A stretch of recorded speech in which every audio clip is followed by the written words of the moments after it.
পৰিৱৰ্তনৰ ধাৰাটোক শক্তিশালী ৰূপত আগুৱাই নিয়াৰ বাবে বৰ্তমান ৰাজ্য চৰকাৰখনে গ্ৰহণ কৰি অহা বলিষ্ঠ পদক্ষেপসমূহৰ অংশ হিচাপে দেশৰ ভিতৰতেই প্ৰথম ইনোভেশ্যন, ইনকিউবেশ্যন আৰু ষ্টাৰ্টআপ নামেৰে এক নতুন বিভাগ গঠনৰ সিদ্ধান্তই যুগান্তৰকাৰী হিচাপে বিবেচিত হৈছে। লগতে ঔদ্যোগিক বিকাশ তথা আত্মনিৰ্ভৰ অসম গঢ়াৰ বাবে চৰকাৰে গ্ৰহণ কৰা আন গুৰুত্বপূৰ্ণ পদক্ষেপসমূহৰ বিষয়ে মহামহিম ৰাজ্যপাল মহোদয়ে তেখেতৰ ভাষণত উল্লেখ কৰিছে। এই সকলোবোৰ পদক্ষেপে অসমক প্ৰগতিৰ এক উদাহৰণ হিচাপে প্ৰতিষ্ঠা কৰিবলৈ আগবাঢ়িছে। মাননীয় অধ্যক্ষ মহোদয়, প্ৰগতিৰ এক অন্যতম চৰ্ত হৈছে যাতায়াত আৰু যোগাযোগ ব্যৱস্থাৰ উন্নয়ন। আমাৰ চৰকাৰে এই অভূতপূৰ্ব উন্নয়ন সাধন কৰিবলৈ সক্ষম হৈছে। মাননীয় মুখ্যমন্ত্ৰীৰ পকীপথ নিৰ্মাণ আঁচনি, অসম মালা, PMGS আদি আঁচনিৰ জৰিয়তে ৰাজ্যখনৰ যাতায়াত আৰু যোগাযোগ ব্যৱস্থাৰ আমূল পৰিৱৰ্তন সাধন হৈছে। এইদৰে স্বাস্থ্য খণ্ডত হোৱা বিৰল উন্নয়নে স্বাস্থ্য সেৱাক আজি বিশাল পৰিসৰলৈ লৈ গৈছে। অতি গুৰুত্বপূৰ্ণ হিচাপে বিবেচিত এই বিষয়সমূহ মহামহিম ৰাজ্যপাল মহোদয়ে নিজৰ ভাষণত পুংখানুপুংখভাৱে উল্লেখ কৰিছে। মাননীয় উপাধ্যক্ষ মহোদয়, মাননীয় মুখ্যমন্ত্ৰী ডক্টৰ হিমন্ত বিশ্ব শৰ্মা ডাঙৰীয়াৰ বলিষ্ঠ নেতৃত্বত ৰাজ্যখনৰ সকলো শ্ৰেণীৰ জনসাধাৰণৰ বাবে মৰ্যাদাপূৰ্ণ জীৱন যাত্ৰাৰ পৰিৱেশ গঢ়ি তোলাৰ আমাৰ চৰকাৰৰ সফল হৈছে। অৰুণোদয়ৰ জৰিয়তে লাভ কৰা আৰ্থিক সকাহ, মিছন বসুন্ধৰাৰ জৰিয়তে ভূমিৰ অধিকাৰ লাভ, PMGY ঘৰৰ গৃহ, মুখ্যমন্ত্ৰী নিযুত মইনা আঁচনিৰ জৰিয়তে বাল্য বিবাহ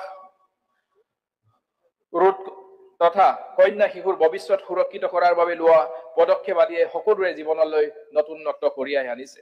এইদৰে সমজিলা গঠনৰ ঐতিহাসিক পদক্ষেপে প্ৰশাসনিক সংস্কাৰৰ নতুন মাত্ৰা প্ৰদান কৰাৰ লগতে জনসাধাৰণক প্ৰশাসনৰ কাম কাজত সুচল কৰি তুলিছে। মহামহিম ৰাজ্যপাল মহোদয়ৰ ৰাজ্যৰ উন্নয়নী যাত্ৰাৰে গুৰুত্বপূৰ্ণ বিষয়সমূহৰ সমান্তৰালকৈ অসমৰ বাবে ঐতিহাসিক হিচাপে বিবেচিত প্ৰতিগৰাকী অসমীয়াকে গৌৰৱান্বিত কৰি তোলা খবৰ, অসমীয়া ভাষালৈ ধ্ৰুপদী ভাষাৰ স্বীকৃতি আৰু চৰাইদেউ ময়দানক ইউনেস্কোৰ দ্বাৰা বিশ্বৰ ঐতিহ্য ক্ষেত্ৰ হিচাপে স্বীকৃতি প্ৰদানৰ বিষয়ে ভাষণত উল্লেখ কৰিছে। ৰাজ্যখনৰ সৰ্বসাধাৰণ জনতাৰ আকাংক্ষাক বাস্তৱায়িত কৰাৰ নিমিত্তে বৰ্তমান চৰকাৰখনে চলাই যোৱা আন্তৰিক প্ৰয়াসৰ উন্নয়নৰ অবিৰত ধাৰা আৰু ভাষা সংস্কৃতিৰ পৰম্পৰা তথা ৰাইজৰ চহকী ঐতিহ্য সুৰক্ষাৰ বাবে গ্ৰহণ কৰা সকলো দিশ সামৰি মহামহিম ৰাজ্যপাল মহোদয়ে এক সুন্দৰ ভাষণেৰে আমাক সকলোকে আপ্লুত কৰিছে। আৰু এই সুন্দৰ ভাষণৰ বাবে আমি তেখেতলৈ কৃতজ্ঞতা আৰু ধন্যবাদ জ্ঞাপন কৰি আমাৰ বক্তব্য সামৰিছো। ধন্যবাদ। উপাধ্যক্ষ মহোদয়।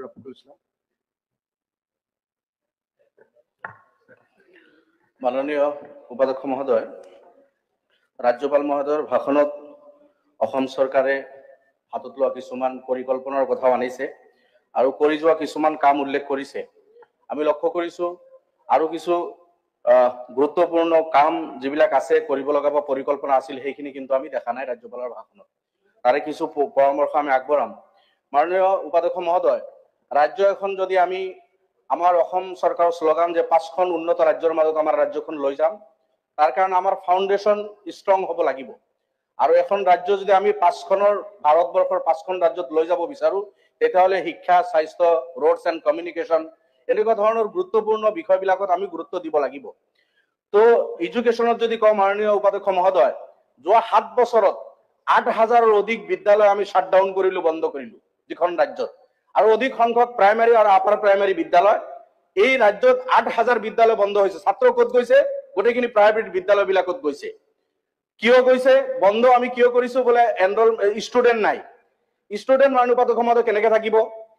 বিদ্যালয়ত আপোনাৰ যদি 59জন ছাত্ৰ থাকে, এজনে শিক্ষক আমি প্ৰাইমাৰী স্কুলত দিওঁ, শ্ৰেণী 5টা, এজন শিক্ষক যেতিয়া এটা শ্ৰেণীত যাব, 4টা শ্ৰেণীৰ ল'ৰা ছোৱালী খেলা ধূলা কৰে, সচেতন নাগৰিক নিজৰ ল'ৰা ছোৱালী খেলিবলৈ স্কুলত নপঠায়।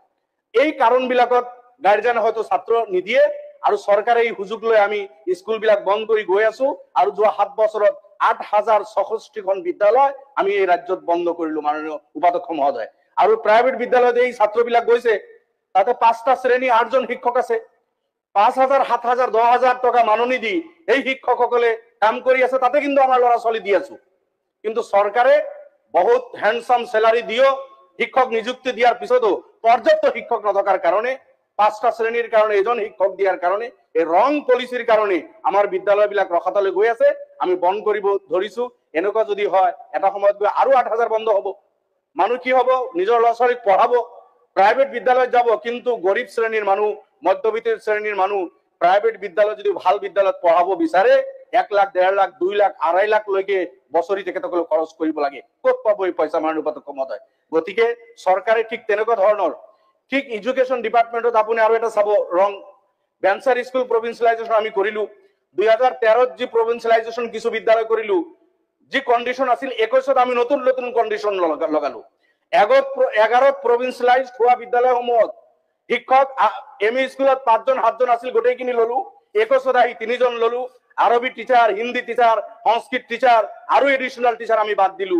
যেটো 13ত কৰা নাছিলো বৈষম্য কৰিলো এই সকলৰ কাৰণে সেকশনাল টিচাৰ বিলাক আমি বাদ দিলু 11ত কলেজ ললু কোনো এনৰোলমেন্টৰ কোনো কন্ডিশন নাই 21ত যেতে আমি কলেজ ললু 15 জন স্টুডেন্ট হ'ব লাগিব এটা শ্ৰেণী ডিপাৰ্টমেন্টত 14 জন স্টুডেন্ট আছে 20 বছৰ চাকৰি কৰা এজন কলেজ শিক্ষকৰ 15 জনেৰ ঠাইত 14 জন থাকাৰ কাৰণে এই পুৰা ডিপাৰ্টমেন্টটো লোৱা নহল সাবজেক্টটো লোৱা নহল 4 জন কৈ শিক্ষক বঞ্চিত হল এনেকুৱা কলেজৰ শিক্ষক বিলাক বঞ্চিত হৈ আছে হাই স্কুলৰ এডিশনাল টিচাৰ সকল বঞ্চিত হৈ আছে এনেকুৱা ধৰণৰ সিনিয়ৰ মাদ্ৰাসাখিনি প্ৰভিন্সিয়েলাইজ কৰিম বুলি নকৰিলে পিছত বিদ্যালয় কৰিলে এই সিনিয়ৰ মাদ্ৰাসাখিনি ডিপ্ৰাইভ হৈ গল এইখিনি একেবাৰে বঞ্চিত হৈ গল এনেকুৱা হাজাৰ হাজাৰ শিক্ষক মাননীয় উপাধ্যক্ষ মহোদয় যিসকলে বঞ্চিত হৈছে এই সমস্যাটো আমি সমাধান কৰিব লাগে আৰু যিখিনি প্ৰভিন্সিয়েলাইজ কৰিলো টিউটৰ হিচাপে তেখেতসকলক সামান্য পইচা দি তেখেতসকলৰ সব অৰ্হতা থকাৰ পিছতো ফুলফিল কৰা নাই প্ৰতিশ্ৰুতিৰ পিছত আপোনাৰ যিবা থাৰ্ড গ্ৰেড ফৰ্থ গ্ৰেড আছিল এমিৰ পৰা কলেজ লৈকে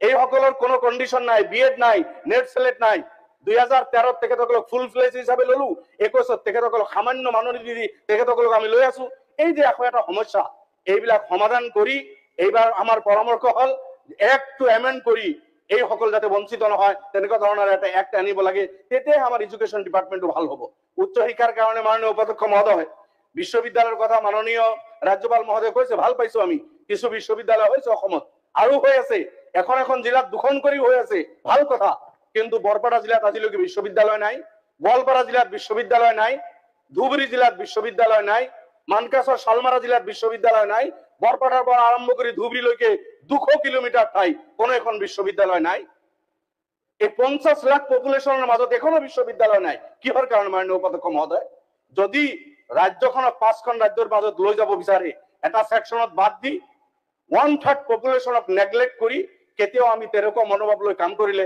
ৰাজ্যখনক আমি আগুৱাই লৈ যাব নোৱাৰিম গতিকে আপোনাৰ জৰিয়তে চৰকাৰৰ প্ৰতি অনুৰোধ থাকিল বৰপেটা বিশ্ববিদ্যালয় ঘোষণা কৰক মোৰ জনিয়াত স্ট্ৰাকচাৰ আছে কৰাৰ কোমত ডাঙৰ বিল্ডিং বনাই এমএসডিপিৰ পৰা থৈ দিছে বিশ্ববিদ্যালয় তাতে কৰিব পাৰে একেবাৰে ৰেডি বিল্ডিং আমাৰ হাতত 200 বিঘা মাটি আছে আমি এইখিনি প্ৰভাইড কৰিম গতিকে তাতে বৰপেটা বিশ্ববিদ্যালয় ঘোষণা কৰক ধুবুৰী গোৱালপাৰা জিলাবিলাকত প্ৰত্যেক জিলাত আপোনাৰ কৰিমগঞ্জত দিয়ক হাইলাকান্দিত দিয়ক মৰিগাঁৱত দিয়ক সব জিলাতে হওক এই জিলাবিলাক আজি ডিপ্ৰাইভ হৈ আছে মাননীয় উপাধ্যক্ষ মহোদয় গতিকে শিক্ষাত যদি আমি গুৰুত্ব নিদিও আৰু লেখনাবিলাক যদি মাৰি আগ নাবাঢ়ো তেতিয়াহ'লে কেতিয়াও আমি সাকসেস হ'ব নোৱাৰিম হেলথ সেক্টৰ মাননীয় উপাধ্যক্ষ মহোদয় আলোচনা হৈছে মাননীয় মন্ত্ৰী কৈ গল নগাঁৱত 420 জন না 25 জন ডক্টৰৰ কথা কলে নগাঁও ডিস্ট্ৰিক্টৰ পপুলেশন নগৰ মাননীয় বিধায়ক আছে প্ৰায় 27 লাখ পপুলেশন 27 লাখ পপুলেশনৰ ৰেজিস্টাৰত তো 2500 ডক্টৰ লাগিব WHO আপুনি মাননীয় উপাধ্যক্ষ মহোদয় ডক্টৰ WHO নৰ্মস হিসাবে 1000 পপুলেশন ৰেজিস্টাৰত এজন ডক্টৰ লাগে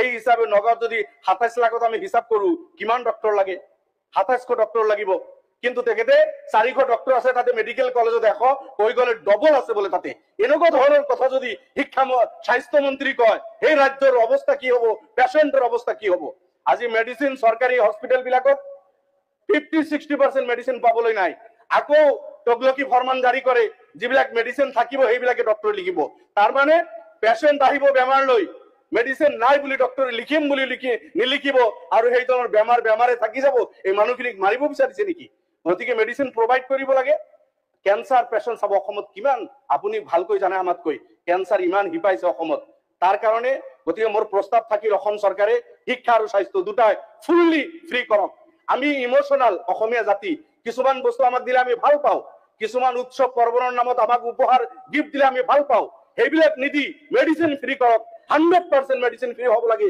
চৰকাৰী বিদ্যালয় ভাল কৰক প্ৰাইভেট বিদ্যালয় লাহে বন্ধ হৈ যাওক কথা নাই চৰকাৰী বিদ্যালয় সেই মানদণ্ড কৰিব লাগে সেই নকৰি 50% মেডিচিন নাই ক্যান্সাৰ পেশেন্ট টোটালি ফ্ৰি ট্ৰিটমেন্টৰ ব্যৱস্থা তেখেতসকলৰ কৰিব লাগে মোৰ ওচৰত এজন শিক্ষক ক্যান্সাৰৰ ট্ৰিটমেন্ট কৰি আছে কেমলৈ আছে 7 লাখ টকা 7 লাখ টকা এটা কেমত লাগে সবে বাঁচিব বিচাৰে তেনেকুৱা উন্নত মানৰ চিকিৎসা ওলাইছে 12টা 7 বাৰং কিমান লাখ টকা তেখেতে খৰচ কৰিলে মাটি বাড়ি বিক্ৰী কৰি চাকৰি বন্ধ কৰতই চাকৰি কৰে বুলিহে অলপ কৰিব পাৰিলে তেখেতে দুখীয়া মানুহে গৰু ছাগলী বিক্ৰী কৰি তাৰ পিছত কি হ'ব ভগৱান ভৰসা হৈ মৃত্যুৰ মুখত পৰি থাকিব লাগিব গতিকে মাননীয় উপাধ্যক্ষ মহোদয় এইটো আমাৰ এই চাকৰিয়ালজনৰ ৰিএম্বাৰ্সমেন্ট নহয় নেকি কোনটো চাকৰি যিজনে কৰিছে এইটো ৰিএম্বাৰ্সমেন্ট নহয় নেকি তেখেতৰ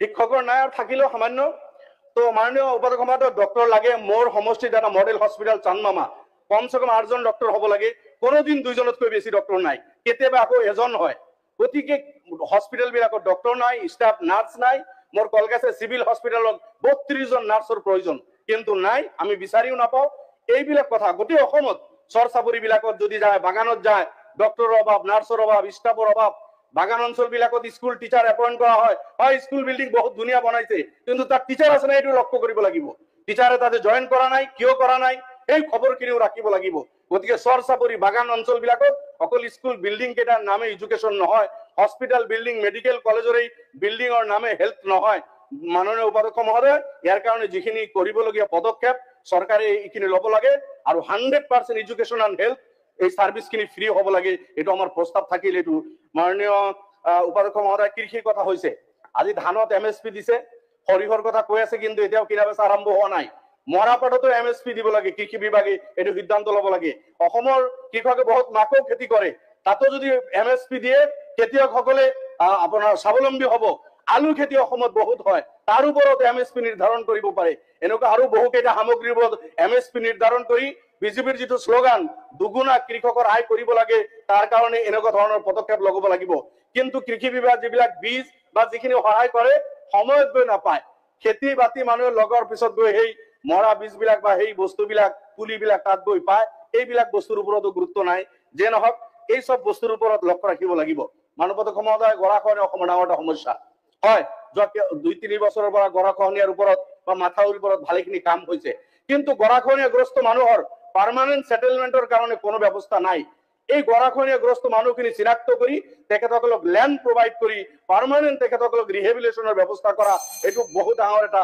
মানৱতাক মই শেষ কৰিম এইখিনি আছে সংখ্যালঘু ডেভেলপমেন্টৰ কথা মাননীয় ৰাজ্যপাল মহোদয় এতে যিখিনি কৈছে সংখ্যালঘুৰ কাৰণে কোনো একো উন্নতৰ কথা তাতে কোৱা হোৱা নাই আজি এমএসডিপিৰ পৰা দিল্লীৰ পৰা আহে এই পইচাখিনি ইউসি দিব পৰা নাই বুলি পইচা দিল্লীৰ পৰা বন্ধ পইচা দিল্লী ৰেডি দিল্লী পয়সা দিব বিচাৰে আমি ৰাজ্যখন আনিব পৰা নাই 1000 কোটি 2000 কোটি টকা আমি আনিব পাৰিম কিন্তু ইউসি কিয় দি থকা হোৱা নাই এই কথাখিনি কিন্তু চৰকাৰে গুৰুত্ব সহকাৰে লোৱা নাই আৰু এই কামখিনি কৰা নাই মই আৰু এটা পইণ্টৰ ওপৰত কৈ শেষ কৰিম মাননীয় উপাধ্যক্ষ মহোদয় ল্যান্ড অসমত বসবাস কৰা প্ৰত্যেকজন ভাৰতীয় নাগৰিক ল্যান্ডলেছ মানুহ মাটি পাব লাগে কিন্তু বসুন্ধৰা 1 2 3 চলি আছে তাতে আমি লক্ষ্য কৰিছো কিছুমান সেকশনৰ মানুহক ডিপ্ৰাইভ কৰি থকা হৈছে সংখ্যালঘু মানুহে আজি মাটি পোৱা নাই অকল আমিয়ে নহয় চাহ বাগানতো তেখেতসকলক মাটি দিয়াৰ কথা কৈ আকৌ এনওসি বিচাৰিছে বাগানৰ সেই মালিকসকলে এনওসি দিয়া নাই পৰিত্যক্ত ল্যান্ড সকল সেই বাগানৰ মানুহখিনি পোৱা নাই আৰু সংখ্যালঘুৰ মানুহখিনিক দি থকা হোৱা নাই মাননীয় উপাধ্যক্ষ মহোদয় এটা জাতি এই জাতি কেনেকুৱা টাৰ্গেট কৰি লৈ যদি তেখেতসকলক ল্যান্ড প্ৰভাইড কৰা নহয় মাহিয়াই দৃষ্টিত যদি তেখেতসকলক চোৱা হয় তেখেতসকলৰ দুখ দৰকাৰ কথা যদি চিন্তা চৰকাৰে নকৰে ৰাজ্যখন কেতিয়াও কিন্তু আগুৱাই নাযায় এই সকল বোনাফাইড ভাৰতীয় গতিকে চৰৰ মাটিৰ সাৰ্ভেৰ কথাই চৰকাৰে কয় এলটমেন্টৰ কথা নকয় এই মানুহখিনিৰ কি অপৰাধ আজি এলটমেন্ট তেখেতসকলে পাব লাগে এই সকল ভাৰতীয় গতিকে ভাৰতীয় নাগৰিকক এনেকুৱা ধৰণৰ ডিপ্ৰাইভ কৰি ৰখা কোনো পদ্ধতি গ্ৰহণযোগ্য নহয় গতিকে চৰকাৰৰ প্ৰতি আমাৰ এটা আহ্বান থাকিল অসমৰ এই 3 কোটি 30 লাখ বা 40 লাখ জনতাক সমদৃষ্টিত চাই সবকা সাথ সবকা বিকাশ যেটো বিজেপিৰ স্লোগান এই স্লোগানৰ প্ৰতি তেখেতসকলে শ্ৰদ্ধাশীল হৈ অসমত বসবাস কৰা জনগোষ্ঠী হওক সংখ্যালঘু হওক চৰচাপৰি হওক গাৰো ৰাভা সাঁওতাল হওক সকলো জাতি জনগোষ্ঠীক সমদৃষ্টিত চাই সমান অধিকাৰ দিব লাগে এইখিনি কৈ মই মোৰ বক্তব্য সামৰিছো ধন্যবাদ জলেন্দ্ৰ মাৰি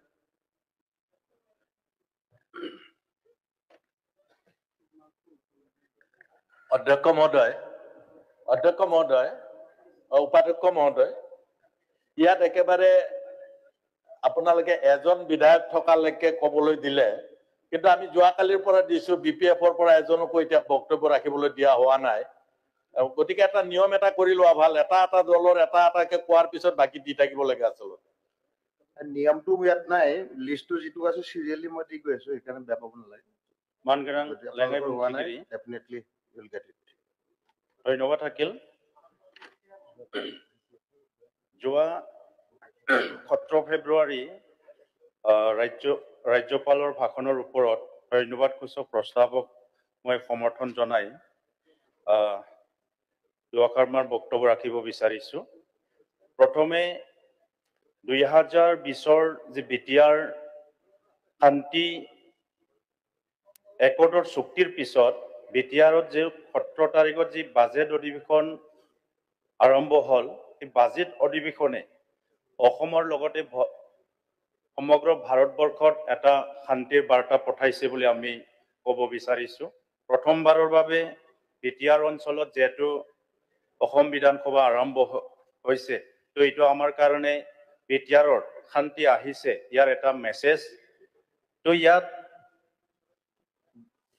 মহামহিম ৰাজ্যপাল ডাঙৰীয়াই যিখিনি ইয়াত বক্তব্য ৰাখিছে, ইয়াৰ ওপৰত ভিত্তি কৰি আমি কিছু কথা ক'ব বিচাৰিছো। যেহেতু আমাৰ তামোলপুৰত প্ৰথমে আমি যেহেতু কেতিয়াও ভাবা নাছিলো, তামোলপুৰ এখন জিলা হোৱাৰ লগতে তামোলপুৰ এখন মেডিকেল কলেজ আৰম্ভ হ'ল, যিটো মেডিকেল কলেজ 2026-ত আমাৰ ইয়াত ক্লাছ আৰম্ভ হ'ব আৰু অসমৰ লগতে বিটিআৰৰ লগতে ভাৰতৰ বিভিন্ন ৰাজ্যৰ পৰা ইয়াত ছাত্ৰ ছাত্ৰী যেহেতু মেডিকেল কোৰ্স ইয়াত কৰিবলৈ পাৰিব। তো আমাৰ যেটো আমাৰ ৰাজ্যপাল ডাঙৰীয়া যি ভাষণত ইয়াত উল্লেখ কৰা হিচাপে আমি বিটিআৰ চুক্তিৰ পিছত 6600 যি আমাৰ NDBৰ যি আমাৰ শ্বহীদসকল আছিল, এই শ্বহীদসকলৰ ভিতৰত 6600 আমি বৰ্তমান ৰিহেবিলিটেশ্যন দিয়া হৈছে। এটোৰ কাৰণে মই চৰকাৰক ধন্যবাদ জনাইছো। আৰু যিখিনি আমাৰ নিশ্চয় কিছু সংখ্যক ৰিহেবিলিটেশ্যনৰ কাৰণে আৰু ৰৈ গৈছে, সেইখিনিকো দিয়াৰ কাৰণে পৰৱৰ্তী সময়ত নিশ্চয় ব্যৱস্থা কৰিব বুলি আশা ৰাখিছো। তো আমাৰ চৰকাৰৰ দিনত বিভিন্ন জাতি জনগোষ্ঠীৰ যি সংগ্ৰামী যি আমাৰ অৰ্গেনাইজেশ্যন আছিল, সংগঠন আছিল, সেই সংগঠন বিলাকৰ লগত যেহেতু চুক্তি অনুযায়ী বিভিন্ন কাম ইয়াত আৰম্ভ হৈছে। তো আমাৰ চৰকাৰৰ দিনত যে আমি NDB বা আমাৰ এপছু বা আমাৰ চিভিল অৰ্গেনাইজেশ্যনৰ লগত যে শান্তি চুক্তি হ'ল, সেই হিচাপে 274 যি আমাৰ NDBৰ যি কেছ আছিলে, সেই কেছবিলাক উইথড্ৰ হৈ গ'ল। এইটো আমাৰ কাৰণে শুভ লক্ষণ বুলি মই ক'ব বিচাৰিছো।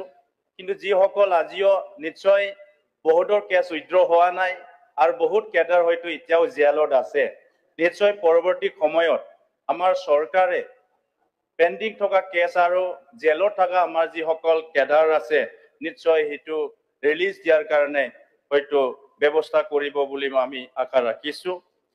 লগতে আমি সেই বাজেটৰ যে আমাৰ মহামহিম ৰাজ্যপালৰ ভাষণত আমি গৌৰৱ অনুভৱ কৰিছো আৰু আমাৰ জনপ্ৰিয় মুখ্যমন্ত্ৰী ডাঙৰীয়াৰ যি বক্তব্যত আমি গৌৰৱ অনুভৱ কৰিছো, যেহেতু বিশ্ববাসীৰ ওচৰত আমি বিহুটো যেতিয়া প্ৰদৰ্শন কৰিলে, ইয়াৰ পিছত অহা 24 ফেব্ৰুৱাৰীত যেহেতু আমাৰ ঝুমুৰটো প্ৰদৰ্শন কৰা হ'ব বিশ্ব ৰেকৰ্ডৰ বা অসমৰ সংস্কৃতিটো প্ৰতিষ্ঠা কৰাৰ কাৰণে।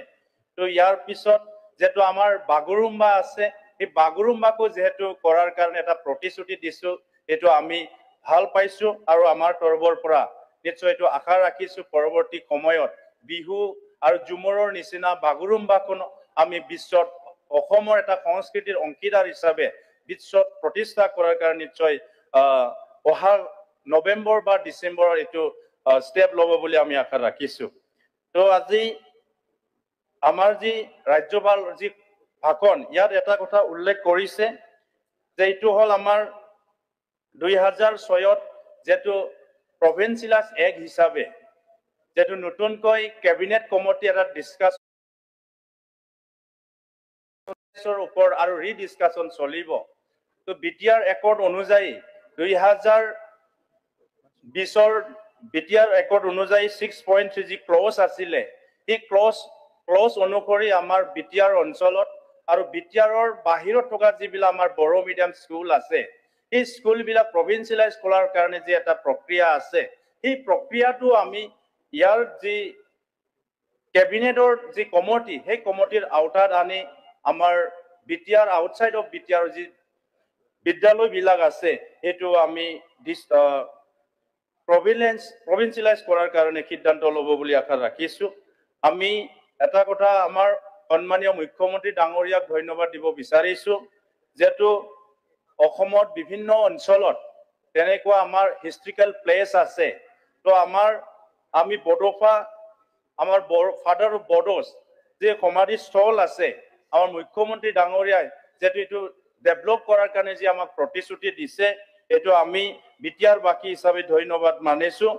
আৰু লগতে যিহেতু বড়োফাৰ জন্ম দিৱস সমগ্ৰ অসমত ছাত্ৰ দিৱস হিচাপে পালন কৰি আহিছে, গতিকে ইয়াৰ কাৰণেও আজি আমি কেতিয়াও ভাবা নাছিলোঁ যে আগে পিছে যিহেতু যোৱা দিনবোৰত বড়োফাটো এটা স্বীকৃতি আমি অসমত আমি পোৱা নাছিলোঁ। তো কিন্তু আমাৰ চৰকাৰ অহাৰ পিছত বড়োফাৰ জন্মদিনটো যিহেতু ছাত্ৰ দিৱস হিচাপে পালন কৰিছে, সেইটো আমাৰ কাৰণে গৌৰৱৰ দিন। আৰু ইয়াৰ কাৰণে আমাৰ চৰকাৰৰ যিখিনি যি সিদ্ধান্ত, সেই সিদ্ধান্তটো বিটিআৰ বাসীৰ কাৰণে মংগলজনক হ'ব বুলি মই ভাবিছোঁ। তো ইয়াত বিভিন্ন কথা যিহেতু আমাৰ ইয়াত আহিছে, যে আমাৰ বিটিআৰ অঞ্চল আপোনালোকে সকলোৱে জানে যে যোৱা বহু বছৰ ইয়াত সংগ্ৰাম চলিছিলে, ইয়াত ৰাস্তা ঘাট নিৰ্মাণ হোৱা নাছিলে। কিন্তু বিটিআৰ চুক্তিৰ দফাৰ পিছতো আমাৰ চৰকাৰৰ তৰফৰ পৰা নিজাববীয়াকৈ এক্সট্ৰাকে যি ফাণ্ড দি আজি বিটিআৰ অঞ্চলৰ বিভিন্ন ক্ষেত্ৰত ৰাস্তা ঘাট নিৰ্মাণৰ কাৰণে, ইয়াত ডাঙৰ ডাঙৰ নদীত ব্ৰিজ দিয়াৰ কাৰণে আৰু বিভিন্ন যি ইয়াত আমাৰ সমস্যাবিলাক আছে, সেই কানেক্টিভিটিবিলাক কৰাৰ কাৰণে মই ধন্যবাদ জনাইছোঁ। আৰু আশা ৰাখিছোঁ আমাৰ চৰকাৰে বিভিন্ন যি সমস্যা থাকিব বিটিআৰ অঞ্চলত, এই সমস্যাবিলাক সমাধান কৰিব বুলি আশা ৰাখিছোঁ। আৰু ইয়াৰ কাৰণে ৰাজ্যপালৰ যি ভাষণ, এই ভাষণক মই পূৰ্ণ সমৰ্থন জনাই মই সমাপ্ত কৰিছোঁ। ধন্যবাদ। অনাৰেবল মেম্বাৰ দিগন্ত কলিতা, আপোনাৰ দলে 5 মিনিট দিছে। উপাধ্যক্ষ মহোদয়, ৰাজ্যপালৰ ভাষণৰ প্ৰস্তাৱক সমৰ্থন জনাই কিছু কথা আমি অৱগত কৰিব বিচাৰিছোঁ।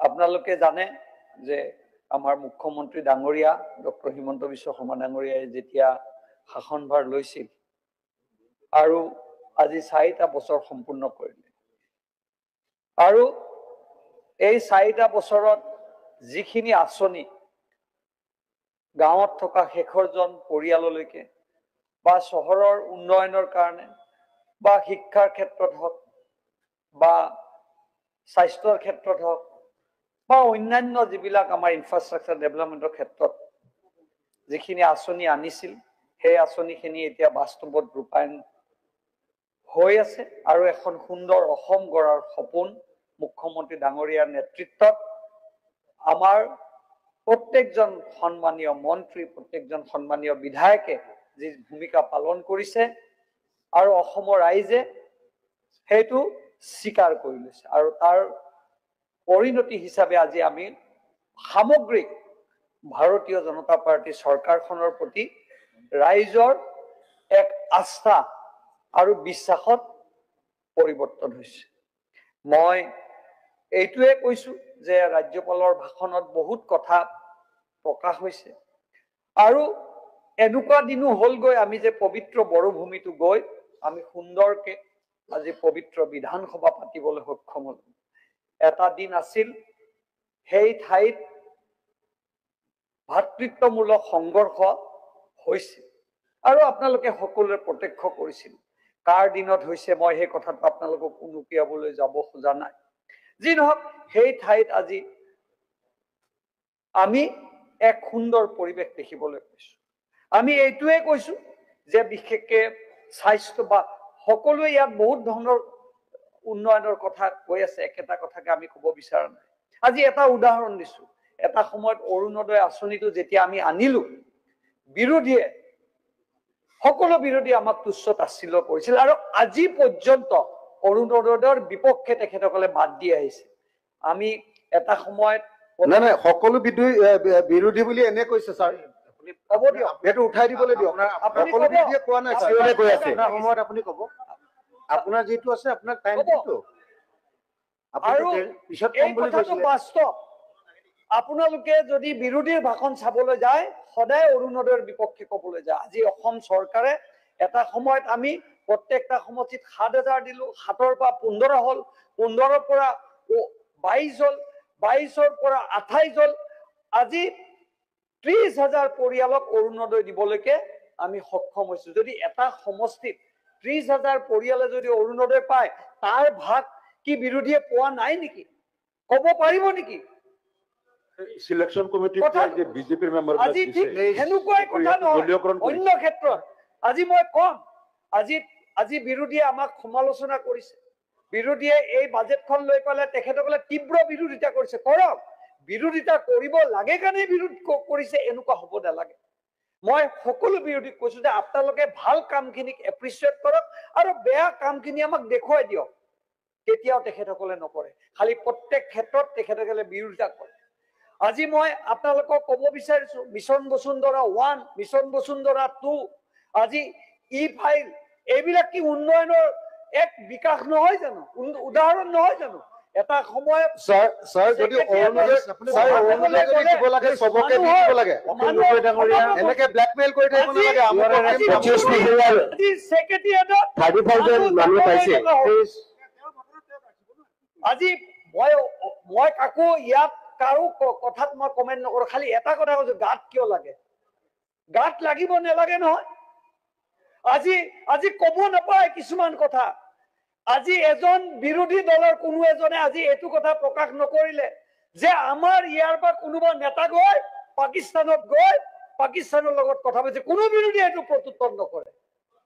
আৰু আমাৰ সন্দেহ আছিল, মই কাৰো নাম নলওঁ, বুজি পাইছে, এনেকুৱালৈকে আমাৰ সন্দেহ হৈছে আপুনি ল'বলৈ সাহসে নকৰে নাম। অখিল গগৈ ডাঙৰীয়া ল'বলৈ সাহস নকৰে। এনে লাষ্টত কম বুলি এইবিলাক এনেকে কৈ আছে। অখিল গগৈ এক্সুৱেল হ'ব লাগে আৰু বিনা প্ৰাসংগিক ছাৰ নাম উল্লেখ নকৰাকে ক'লে কোনে কাট কৰিব ছাৰ, এইটো নাজানো। Please ask him to be specific sir. If there is any specific allegation then will discuss about it sir. মই বিৰোধী বুলি কয়, অকল মই কংগ্ৰেছ দলকতো কোৱা নাই, বিৰোধী সকলো থাকিব পাৰে। আপোনালোকে নিজে আমিনুল ইছলাম ডাঙৰীয়া প্ৰত্যেকটো ক্ষেত্ৰত আজি আপোনালোকে প্ৰত্যেকটো ক্ষেত্ৰত, এইমাত্ৰ মই বিৰোধীয়ে কথা কৈ আছিল, মই উত্থাপন কৰিম যে দেৱব্ৰত শইকীয়া ডাঙৰীয়াই ক্লজ 6ৰ কথা কৈছে। আজি ক্লজ 6ৰ ৰিকমেণ্ডেশ্যন, আজি বিপ্লৱ শৰ্মাৰ ৰিকমেণ্ডেশ্যনটো কেবিনেটত আজি ৰিকমেণ্ড কৰা হৈছে। আজি মই ইউডিএফৰ কথা কৈছো, কালি আইন শৃংখলাৰ কথা কৈছে। আইন শৃংখলা কি হৈছিল সেই চৰকাৰৰ দিনত আপোনালোকে নিজেই জানে। অৱশ্যে এইটো সময়ত আমি সেই দলত আছিলো, কিন্তু আমি নিজে দেখি আহিছিলো। আজি সেই ঠাইত আপোনালোকে গৈ অকল বহিবই পৰা নাই, আপোনালোকে পবিত্ৰ বিধানসভাত নিজৰ বক্তব্য ৰাখিবলৈ সক্ষম হৈছে। আজি মুখ্যমন্ত্ৰী ডাঙৰীয়াই সেইদিনা বড়ো অঞ্চলৰ কথা কৈছে যে বড়োসকল যেনেকে সুৰক্ষিত হৈ থাকিব, তাত থকা অবড়োসকলকো, আনকি মুছলিম ভাইসকলৰো কথা তেখেতে এটা পবিত্ৰ বিধানসভাত কৈছে। এইবিলাক কথা কি আপোনালোকৰ ক্ষেত্ৰত প্ৰযোজ্য নহয় নেকি? আজি অলপ আগতে CPIM MLA কৈছে যে ছেমি কণ্ডাক্টৰ পাতি তুচ্ছ তাচ্ছিল্য কৰিছে। আৰে মনোৰঞ্জন তালুকদাৰ ডাঙৰীয়া, আপোনালোকে ছেমি কণ্ডাক্টৰৰ ইমান কৰিব? আপোনাৰ টাইমত আপোনাক ক'বৰ টাইম দিয়া হৈছে। মনোৰঞ্জন তালুকদাৰ ডাঙৰীয়া আপোনাৰ টাইমত এইবিলাক ৰেকৰ্ডত, মই কোৱা নাই, এই পবিত্ৰ বিধানসভাত ৰেকৰ্ডত আছে, লাইভ টেলিকাষ্টত। মই কিয় আপোনালোকক উনুকিয়াই দিছো যে আপোনালোকে সমালোচনা কৰিব লাগে। সমালোচনা ইয়াত কৰে, কিন্তু সময়ত যেতিয়া আঁচনি লাগে আপোনালোকে সেইজন মুখ্যমন্ত্ৰীৰ ওচৰত আঁচনিৰ কাৰণে আহক, কাৰণ দৰকাৰ। মই আপোনালোকক আজি কৈছো, অলপ আগতে ৰফিকুল ইছলাম ডাঙৰীয়াই বহুত কথা আমাক ক'লে যে 8,000 বিদ্যালয় বন্ধ কৰি দিয়া হৈছে কিন্তু ৰফিকুল ইছলাম ডাঙৰীয়াই এইটো কথা কিয় নকয় যে মাইনৰিটি এৰিয়াত 9খন ওমেন কলেজ হ'ল ৰফিকুল ইছলাম ডাঙৰীয়াই কিয় নকয় 21খন মডেল স্কুল মাইনৰিটি এৰিয়াত হ'ল নকয় এইবিলাক কথা নকয় কাৰণ এইবিলাক বিজেপি চৰকাৰ ৰফিকুল ইছলাম ডাঙৰীয়াই এইটো নকয় 126টা বিধানসভা সমষ্টিত মডেল স্কুল কৰি আছে এইটো নকয় তেখেতে ৰফিকুল ইছলাম ডাঙৰীয়াই ল কলেজৰ কথা নকয় আজি মই এইখিনি কথাই কৈছো ৰফিকুল ইছলাম ডাঙৰীয়াই ইঞ্জিনিয়াৰিং কলেজৰ কথা নকয় আজি শিক্ষাৰ ক্ষেত্ৰত স্বাস্থ্যৰ ক্ষেত্ৰত অধ্যক্ষ মহোদয়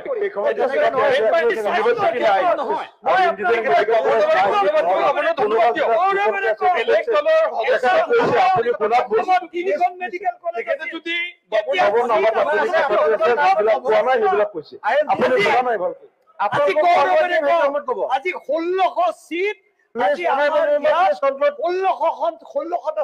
সিট আজি পাবলৈ সক্ষম হৈছে আৰু যদি প্ৰাগজ্যোতিষপুৰ আমাৰ এপ্ৰুভ হয় আৰু 100 সিট আমি পাবলৈ সক্ষম হ'ম মোৰ ক'বলৈ বহুত মন আছিল আৰু মই কোৱা কথাবিলাক গাত পিৰপিৰাইছে কাৰণ আমি বাস্তৱ কথা কৈছো অনাগত দিনত ডক্টৰ হিমন্ত বিশ্ব শৰ্মা আমি সুন্দৰকে বিকাশ কৰিম আৰু গাঁৱৰ শেষৰজন ব্যক্তিক আমি সহায় কৰাৰ যি সংকল্প লৈছো এই সংকল্প সিদ্ধিলৈ পৰিণত হ'ব আৰু বিৰোধী শূন্য হয় ভৱিষ্যত আমি অসমত আকৌ পুনৰ ভাৰতীয় জনতা পাৰ্টিৰ এলায়েন্সৰ চৰকাৰ আনিম এইটোৱে আমাৰ প্ৰতিজ্ঞাবদ্ধ পুনৰবাৰ আজি মহামহিম ৰাষ্ট্ৰপতিৰ ভাষণৰ প্ৰস্তাৱৰ সপক্ষে ৰাজ্যপালৰ ভাষণৰ সপক্ষে গৌৰৱেৰে ৰব প্লিজ আৰে কি হল হ'ব এইটো নাথাকে স্যাৰ সৰু এটা মিস্টেক স্যাৰ সৰু মিস্টেক এটো লৈ ইমান হেৰি কৰিব নালাগে আৰু মিনিষ্টাৰ বুলি ভাবিছে স্যাৰ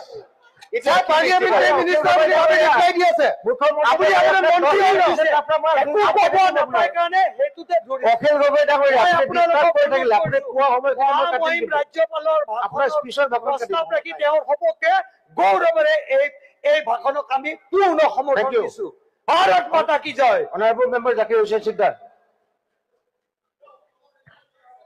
প্লিজ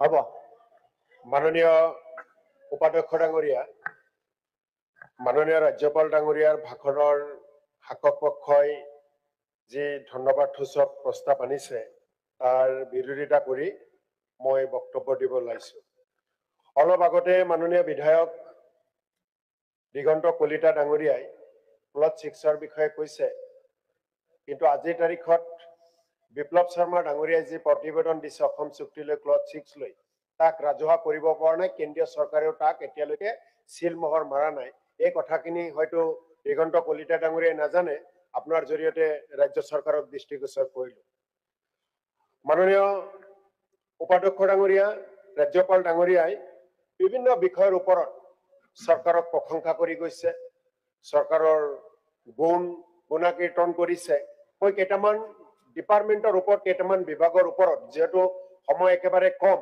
মোৰ কথাখিনি উল্লেখ কৰিব বিচাৰিম বৰ্তমান সমগ্ৰ অসমতেই এডভান্টেজ আসাম 20 লৈ চৰকাৰ ব্যস্ত সকলো অসমৰ মানুহে এডভান্টেজ আসামৰ বিষয়ে অসমৰ মানুহক চৰকাৰ অৱগত কৰি আছে কিন্তু আপোনাৰ জৰিয়তে কেৱল চৰকাৰৰ প্ৰতি অসমৰ মাননীয় মুখ্যমন্ত্ৰী ডাঙৰীয়াৰ লগতে শাসক পক্ষলৈ এটাই আবেদন জনাম যে অসমৰ ৰাইজে এডভান্টেজ আসাম 10 এবাৰ দেখিছে আৰু 10 দেখাৰ লগে লগে 10ৰ পৰা অসমে কিন্তু একো লাভান্বিত হোৱা নাই আমি অসমলৈ পুঁজি অহাটো বিচাৰো কোনোবাই বেলেগৰ পৰা বিনিয়োগ কৰাটো বিচাৰো গতিকে এডভান্টেজ আসাম 20 যাতে 1ৰ নিচিনা নহয় তাৰ প্ৰতি যাতে লক্ষ্য ৰাখে এই আবেদন প্ৰথমতে জনাইছো গৃহ বিভাগৰ কথা ৰাজ্যপাল ডাঙৰীয়াই উল্লেখ কৰিছে বৰ্তমানৰ ৰাজ্যখনত হত্যা হিংসা ডকাইতি চুৰি বিভিন্ন মাৰধৰ এনেকুৱা অপৰাধজনিত ঘটনাবোৰ ঘটিব ধৰিছে অসম আৰক্ষীয়ে কিন্তু তাক নিয়ন্ত্ৰণ কৰিব পৰা নাই বৰ্তমান অসমখন আমি সকলোৱে নিচামুক্ত এখন অসম বিচাৰো ড্ৰাগছ মুক্ত এখন অসম বিচাৰো কিন্তু এতিয়াও অবৈধ ড্ৰাগছৰ প্ৰচলন চলি আছে কিন্তু গৃহ বিভাগে এতিয়ালৈকে কিন্তু ড্ৰাগছৰ প্ৰচলন বা ড্ৰাগছ মুক্ত এখন গঢ়াৰ ক্ষেত্ৰত যি পদক্ষেপ ল'ব লাগে ৰাজ্য চৰকাৰে এতিয়ালৈকে কিন্তু সম্পূৰ্ণভাৱে ল'ব পৰা নাই এই কথাখিনি আপোনাৰ জৰিয়তে দৃষ্টি আকৰ্ষণ কৰিছো দক্ষতা বিকাশ আৰু হস্ততাঁতৰ কথা কৈছো দক্ষতা বিকাশ আৰু হস্ততাঁতৰ জৰিয়তে বিভাগে যিসমূহ কাৰ্যসূচী লৈছে বা যিসমূহ তেওঁলোকে কৰ্মসূচী লৈছে যি ধৰণৰ ফাণ্ড তেওঁলোকে দিছে আজিৰ তাৰিখত কিন্তু দক্ষতা বিকাশৰ হস্ততাঁত বিভাগ সম্পূৰ্ণ বিফল। ইয়াৰ জৰিয়তে অসমৰ কোনো লাভান্বিত হোৱা নাই। ইয়াৰ জৰিয়তে এই বিভাগৰ লগত যিসকল ব্যক্তি জড়িত এই ব্যক্তিসকলে কিন্তু যথেষ্ট ভৱত আছে। বিভিন্নবাৰ তেওঁলোকে দাবী উত্থাপন কৰাৰ পিছতো এই বিভাগে বা চৰকাৰে তেওঁলোকৰ ওচৰত কিন্তু থিয় দিয়া নাই। কৃষিৰ কথা কৈছে, কৃষি বিভাগৰ কথা কৈছে, আজি কৃষকৰ আয় দুগুণ কৰাৰ কথা কয় চৰকাৰখনে, কিন্তু কৃষকৰ আয় দুগুণ কৰাৰ আগবঢ়াৰ ক্ষেত্ৰত এই চৰকাৰখনে বা বিভাগে যি ধৰণে পদক্ষেপ ল'ব লাগে কোনো পদক্ষেপে লোৱা নাই। কৃষকসকলৰ অৱস্থা যে হাহাকাৰ, কৃষকৰ অৱস্থা যে হাহাকাৰ, বিভিন্ন অভাৱ অভিযোগ বিভিন্ন সময়ত উত্থাপন হয়, কিন্তু কৃষি বিভাগে তেওঁলোকে কৃষকৰ মনৰ কথা কেতিয়াও আজিৰ তাৰিখত শুনা নাই। মই যদি আপোনাক কওঁ বিধানৰ কথা কওঁ, বিধানৰ আজিৰ বজাৰ মূল্য যোৱা বছৰত কেইবছৰৰ মূল্য দুগুণ বৃদ্ধি হৈছে। কৃষি বিভাগে কৃষকসকলক যিসমূহ যোগান ধৰিব লাগে, যিসমূহ বিধান যোগান ধৰিব লাগে উন্নত মানৰ বিধান নহয়, কৃষকসকলে সেই বিধানসমূহ চৰকাৰী ল'ব নোখোজে। আৰু যিসমূহ যোগান ধৰে দালালৰ জৰিয়তে সেইসমূহ বিভাগ যোগান ধৰা হয়, কোনো ধৰণৰ প্ৰকৃত কৃষকসকলেও আজিৰ তাৰিখত কিন্তু বঞ্চিত হৈ আছে। উপাধ্যক্ষ ডাঙৰীয়া, মীন বিভাগৰ কথা কওঁ, এই ৰাজ্য চৰকাৰে বিভিন্ন সময়ত অসমখনক সৰ্বশ্ৰেষ্ঠ 5খন ৰাজ্যৰ কথা কয়, বেলেগৰ পৰা আমি কেনেকৈ ৰাজহ অসমে লাভ কৰিব পাৰো তাৰ কথা কয়। এই ক্ষেত্ৰত উল্লেখযোগ্য এটা বিভাগ হৈছে মীন। আজিৰ তাৰিখত অসমত যিমান মাছৰ দৰকাৰ অসমে আমি উৎপন্ন কৰিব পাৰো সুযোগ আছে, কিন্তু ৰাজ্যৰ বাহিৰৰ পৰা হাজাৰ হাজাৰ কুইণ্টেল মাছ অসমে আনিব লগা হৈছে। যদি বিভাগে উপযুক্তভাৱে ব্যৱস্থা লয় অসমে অসমৰ যিখিনি মাছৰ দৰকাৰ আমি উৎপন্ন কৰিব পাৰিম, মাছৰ খেতি কৰিব পাৰিম, আমাৰ পৰা বেলেগ ৰাজ্যলৈ আমি মাছ প্ৰেৰণ কৰিব পাৰিম।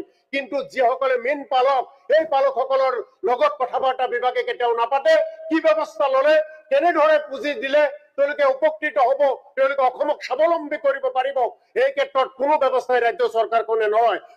উপাধ্যক্ষ ডাঙৰীয়া, পশুপালন আৰু পশু চিকিৎসাৰ কথা যদি কবলৈ যাওঁ আজিৰ তাৰিখত পশুপালন পশু চিকিৎসাৰ কাৰণে যিমান ডক্তৰৰ দৰকাৰ, যিমান কৰ্মচাৰী দৰকাৰ, এই বিজেপি চৰকাৰ 9 বছৰ হৈ গল পশুপালনত কৰ্মচাৰী ডক্তৰৰ অভাৱ দূৰ কৰিব নোৱাৰিলে। আজি গাখীৰৰ কথা, আমি গাখীৰৰ কাৰণে বেলেগ ৰাজ্যৰ ওপৰত নিৰ্ভৰশীল, আমি বেলেগ ৰাজ্যৰ ওপৰত নিৰ্ভৰশীল, বেলেগৰ পৰা গাখীৰ আমাৰ ৰাজ্যখনলৈ আহে, কিন্তু অসমৰ যিসকল গাই পালক আছে, গো পালক আছে, তেওঁসকলক যদি আমি সুবিধা পালন দিওঁ, তেওঁসকলক যদি এই বিভাগে এই ৰাজ্য চৰকাৰে সুবিধা প্ৰদান কৰে, নিশ্চিতভাৱে অসমৰ যিখিনি গাখীৰৰ দৰকাৰ ইয়াতে আমি গাখীৰ পাব পাৰো, কিন্তু তেনেকুৱা ব্যৱস্থা নাই। অত্যন্ত দুখ আৰু পৰিতাপৰ কথা যে পশুপালন পশু চিকিৎসা বিভাগে এইসকলৰ যিটো উপস্বাস্থ্য কেন্দ্ৰ, চিকিৎসা কেন্দ্ৰ, যি ধৰণে ব্যৱস্থাপনা থাকিব লাগে, ঔষধ পাতি থাকিব লাগে, তেনেকুৱা ব্যৱস্থাপনা নাই। উপাধ্যক্ষ ডাঙৰীয়া, জল জীৱনৰ আঁচনি বনাইছে, জল জীৱনৰ আঁচনি সকলোতে বনাইছে, পাইপ লৈ গৈছে, কিন্তু পাইপ আছে পানী নাই, আঁচনি আছে তাত কৰ্মচাৰী নাই, তাৰ মানুহে পানী পোৱা নাই। চৰকাৰী তথ্য মতে অসমৰ বহু মানুহে পানী পোৱা বুলি দেখাই থাকে, কিন্তু প্ৰকৃত সত্য হল অসমৰ বহু মানুহেও আজিৰ তাৰিখত পানী পোৱা নাই। স্বাস্থ্য কেন্দ্ৰৰ কথা কৈছে, আজিৰ তাৰিখতো চৰকাৰী চিকিৎসালয়ত চিকিৎসক কৰ্মচাৰীৰ অভাৱ। আজিৰ তাৰিখতো অসমৰ বেছিভাগ ৰোগীয়ে ব্যক্তিগত নাৰ্ছিং হোমত যায়, চৰকাৰী চিকিৎসালয়ত উপযুক্ত চিকিৎসা নাপায়, দৰৱ নাপায়। এমডি নেগৰাৰ কথা যদি কওঁ, এমডি নেগৰাৰ ফাণ্ড কমাই দিছে, জব কাৰ্ড হোল্ডাৰ এমডি নেগৰাৰ ফাণ্ড পোৱা নাই। আজিৰ তাৰিখত গ্ৰাম্য উন্নয়নৰ ক্ষেত্ৰত যথেষ্ট বাধা আহি পৰিছে। শিক্ষা বিভাগৰ কথা যদি কওঁ, শিক্ষা বিভাগ আজি যিসকলে বেচৰকাৰী, যিসকলে আমাৰ বিদ্যালয় আছিল, কেঞ্চাৰ বিদ্যালয় আছিল, তেওঁলোকক চৰকাৰীকৰণৰ কথা প্ৰতিশ্ৰুতি দিছিলে চৰকাৰে, আজি তাৰিখ পৰ্যন্ত কৰিব পৰা নাই। শক্তি বিভাগে 24 ঘণ্টা বিজুলী যোগান ধৰাৰ কথা কৈছিল, আজি তাৰিখত অসমৰ ৰাইজে 24 ঘণ্টা বিজুলী পোৱা নাই। আজি ক্ৰীড়াৰ কথা কয়, গ্ৰাম্য ক্ৰীড়াৰ উন্নয়নৰ ক্ষেত্ৰত এই চৰকাৰখনে কোনো ব্যৱস্থা লোৱা নাই।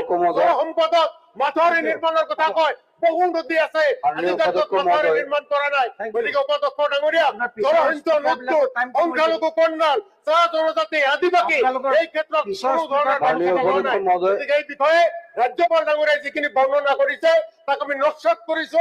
আহি থকা দিনতে চৰকাৰে ব্যৱস্থা লোৱাৰ দাবী জনাইছো। উপাধ্যক্ষ ডাঙৰীয়া, ধন্যবাদ। মাননীয় উপাধ্যক্ষ মহোদয়, গত 17 ফেব্রুয়ারি বাজেট অধিবেশনের প্রথম দিনে এই চলতি বাজেটের উপর আসামের মহামহিম রাজ্যপাল মহোদয় ওনার বক্তব্য উপস্থাপন করেছেন।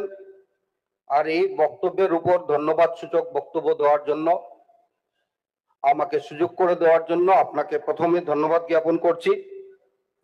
উপাধ্যক্ষ মহোদয়, শ্রদ্ধার রাজ্যপাল মহোদয়, ওনার বক্তব্যে উল্লেখ করেছেন যে আসামের সার্বিক উন্নয়নের লক্ষ্যে আসাম সরকার যেভাবে কাজ করছে তার উল্লেখযোগ্য কিছু কাজ উনি ওনার বক্তব্যে তুলে ধরেছেন।